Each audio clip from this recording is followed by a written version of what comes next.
Tambalan na!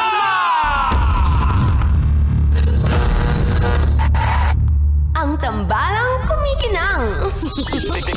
Oliala and Diego Bandido. Ang kwento.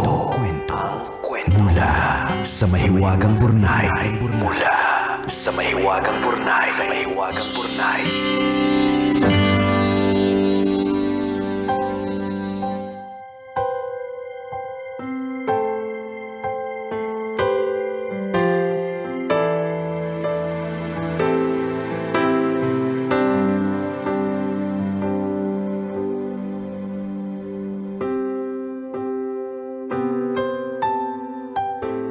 Dear kumikinang na tambalang ni Oliala at Diego Bandido. Itago niyo na lang po ako sa pangalang Len, isang guro dito sa Laguna. Naisipan ko pong sumulat sa inyo para ibahagi ang isang mahalagang realization ko lately. Baka po sakaling kapulutan ng aral ng mga listeners ninyo. Ganito po kasi. Lumaki ako sa isang simpleng bayan kung saan halos magkakakilala ang lahat. Dito ako nag-aral mula elementary hanggang college. Sa bayang ito umiikot ang buong buhay ko. Nung college kami, iba-iba kami ng pangarap. May gustong maging engineer sa Maynila, may gustong mag-abroad, meron pang ang gustong maging milyonaryo bago mag-30. Ako naman, plano kong umalis ng probinsya kapag nakapagtapos na ako. Gusto kong makipagsapalaran. Tuklasin ang mas malaking mundo. Pero hindi nangyari.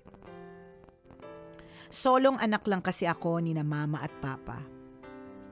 Habang tumatagal, napapansin kong unti-unti na silang tumatanda. Si Papa na dating kayang magbuhat ng sako-sakong bigas, ngayon hinihingal na kapag matagal na nakatayo. Si Mama naman na dating sobrang liksi sa bahay, ngayon kailangan na magpahinga mayat-maya dahil sumasakit na ang likod at tuhod. Nanatili ako sa probinsya at naging guro sa mismong eskwelahang pinanggalingan ko. Yung classroom na dating inuupuan ko bilang estudyante, ako na ngayon ang nakatayo sa harap. Nag-asawa na ako kalaunan pero dito pa rin kami nanirahan ng asawa ko sa parehong bayan para mabantayan ko pa rin sina mama at papa. Simple lang ang buhay namin. Hindi maluho, hindi enggrande, hindi Instagram worthy.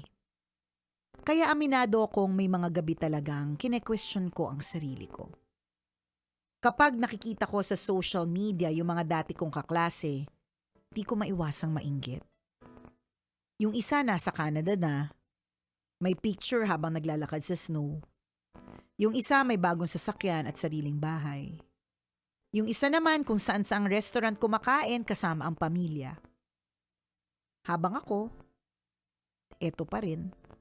Parehong banyo, parehong eskwelahan, parehong routine, araw-araw. May mga pagkakataong naiisip ko na baka napag-iwanan na talaga ako. Baka masyado akong naging kampante o baka naman kaya kulang lang talaga ako sa pangarap. Minsan pa nga pagkatapos ko mag-scroll sa newsfeed ko parang biglang lumiit yung tingin ko sa sarili ko. Pakiramdam ko, wala pa ako nararating. Hanggang sa nagkaroon kami ng reunion kamakailan. Doon, unti-unti kong nakita yung mga katotohanang hindi nakapost online. Yung kaklase kong lagi kong kinaiinggitan dahil may bagong kotse, umamin na halos hindi na siya makatulog kakaisip kung paano babayaran ang mga utang niya. Yung isa naming balikbayan, akala ko napakasarap ng buhay sa abroad. Ikwinento kung paano siya nagtatrabaho ng halos 2 shift araw-araw. Minsan daw umiiyak na lang siya sa pagod pero kailangan niyang kayanin para sa pamilya niya. Yung kaklasikong panay post ng sweet family pictures at travel goals. Hindi na pala halos kinakausap ng asawa niya kapag walang camera. Papunta na daw actually sa hiwalayan.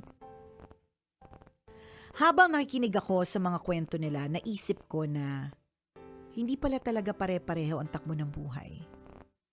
May mga taong maagang umunlad pero maagang napagod.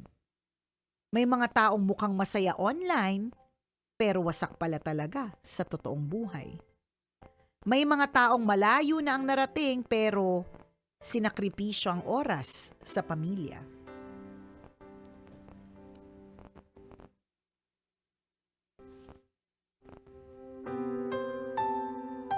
Nasakripisyo din ang kanilang pahinga at sariling kaligayahan.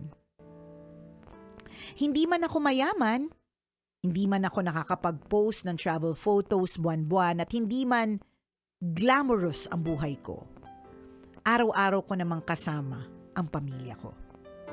Nakakapagkape ako kasama sina mama at papa. Nakikita ko silang tumatawa. Nasasamahan ko sila sa check-up. At na-realize ko na hindi kabawasan sa pagkatao ang mabuhay ng payak. Hindi pala kabawasan kung hindi ka mabilis makarating sa success na standard ng ibang tao. Hindi naman kasi karera ang buhay. Iba-iba tayo ng starting line. Iba-iba tayo ng pace. At higit sa lahat, iba't-iba tayo ng bigat na pasan. Sana po ay magsilbi itong paalala sa mga kapwa ko tagapakinig. Hindi po lahat na nakikita sa social media ay buong katotohanan. Curated ang mga posts.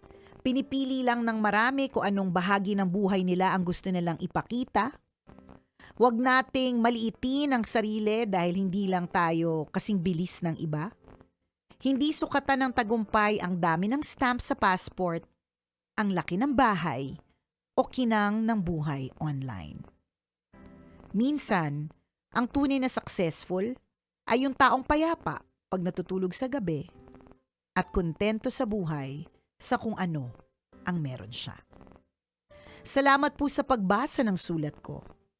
Ang inyong kumikinang Kainis, ang ganda na ng pagbasa ko eh. Andun na eh. Nabilaukan.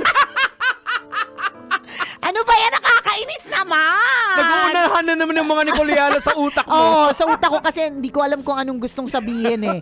Ang inyong kumikinang na tagapakinig, Len.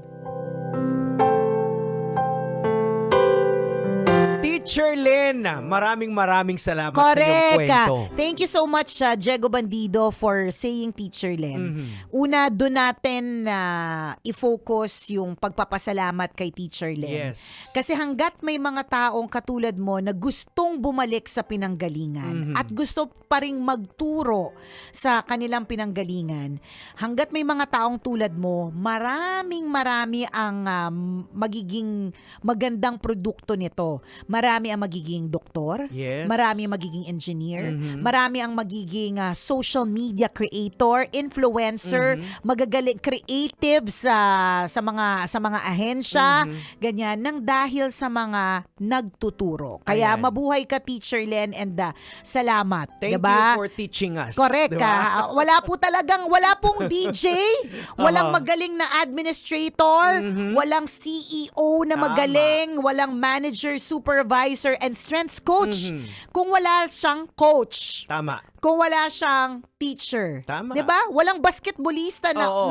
na star kung wala siyang coach na Tama. magtuturo. So, even biblically speaking walang mga prophets, walang mga apostles kung walang mga mentors. Kung wala like nagturo. kaya nga si Jesus Christ sinuruan niya yung mga apostles. yan. O, Diba? 'di ba? So, pasalamat kami dyan. 'Di ba? Dyan sa part na yan. For us, kung hindi mo nakikita yan as successful. For us who are outside of the box, we see that as successful. Yes, oo. Successful ka dun sa dun sa larangan yan. Ang success naman po kasi, hindi lang isa talaga ang definition yan. Tama. Iba-iba tayo ng definition ng success. Kapag ka tinatanong ako kung anong definition ng success, ang lagi kong sinasabi, peace of mind. Sa dami ng mga pinagdaanan kong kung anik-anik na mga bagay-bagay at challenges in life, bumabalik ako sa I think you are most successful when you have peace of mind. In whatever form. Iba-iba rin yan. Peace of mind ba pagdating sa karera or career? Peace of mind ba pagdating sa pamilya? Basta basically peace of mind. Hindi ko rin naman at hindi natin dapat i-judge kung ang definition na ng success ay maging millionaire at 30 Aha. at billionaire at 50. Correct. Sino yung mga billionaire na?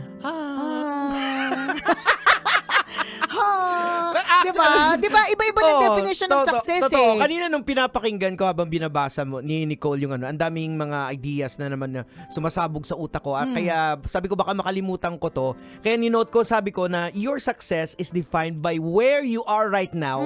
Hindi kung ano yung naabot ng iba. Hindi Ito pwedeng kasi yung naging problema natin. Sinabi niya rin yun.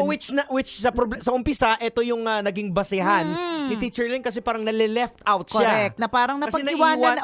Pag-iwanan na ba ako? Kasi naisa-isa mo talaga yung mga tropa mo eh. Oo. And ang ganda lang din, very teacher-like yung pagkakalahad mo. Kasi nadala mo kami dun sa buhay na mga kaklase mo with your words. Until reunion, di ba? Na nalaman niya. Na nalaman mo. At na-realize din namin na, it's really not about what you see online. Hindi po lahat ng kumikinang online ay tunay na kumikinang sa buhay. Totoo. Sa totoong buhay. Oo. Kasi marami po talaga ang curated content. Lalo pa sa mundo ng AI. Alam mo, isa sa mga hindi ko makakalimutan na nakita ko sa social media, parang paki-edit naman po, sabi niya, lagay niyo po kami ang pamilya namin na ilagay niyo po sa magandang lugar.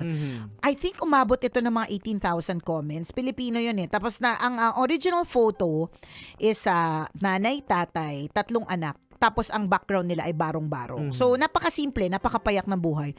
Ang galing ng mga edits na para bang nandun talaga sila sa Alaska. Biglang nakasuot sila ng coat, biglang nakasuot sila ng mga boots, 'di ba?